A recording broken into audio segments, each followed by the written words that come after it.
November 7th, 2012.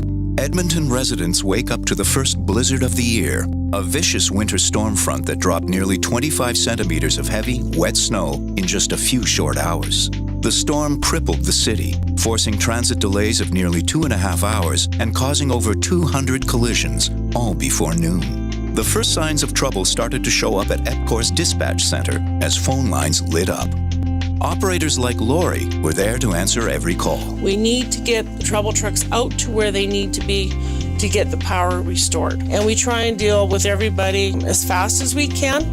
Everybody has to pull together. Lori's eyes on the ground are guys like Matt.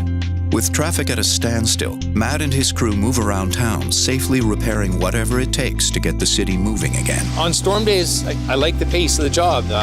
We have lots of work to do and we just go after it and do it. And at the end of the day, it's nice to look back and say, they made a little bit of a difference and we did a lot of work that day. But when the snow is flying and cars are skidding in every possible direction, Matt's place is up in his bucket. Not an inside guy. I like to work with my hands and it just gives me a lot of satisfaction to kind of be out here helping. Across town, there's another issue that's common in winter storms like this. Underground technician Megan is working as part of an experienced crew to repair a roadside cubicle, the kind that often get hit by those spinning cars. It's a job that reminds Megan of another storm and another midnight call.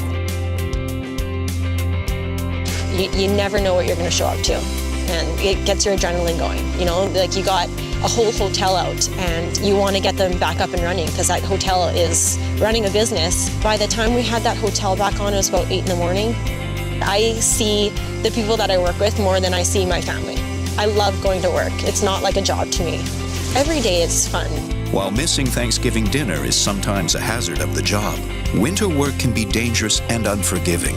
Most who do it can adapt to the weather and the plummeting temperatures, including water troubleman Eli. The truth is, the colder the weather gets, the more likely it is we'll see water main breaks appear all around the city. For Eli, working in the bitter cold makes his job more interesting and adds a bit of drama to his day. I'm a third-generation water worker. There's kind of an eerie steam when there's a water main break. When you come up to a water main break, you'll see just like an eerie kind of fog, and then you see the water rolling down the road. And it's pretty neat to see. The heart starts to pump. At the end of the day, the city begins to return to normal. Buses get unstuck, roads are plowed, and Edmontonians make it home for dinner, even if it is a little later than usual. Sometimes I'll miss an event with my daughter because of a trouble call. Sometimes we don't even know if we're going to be out late or not. Really on a storm day, I'll just tell my wife I'll stay in contact with her, send her a text or something. Maybe just pack a little bit more lunch. Other than that, it's just a regular day.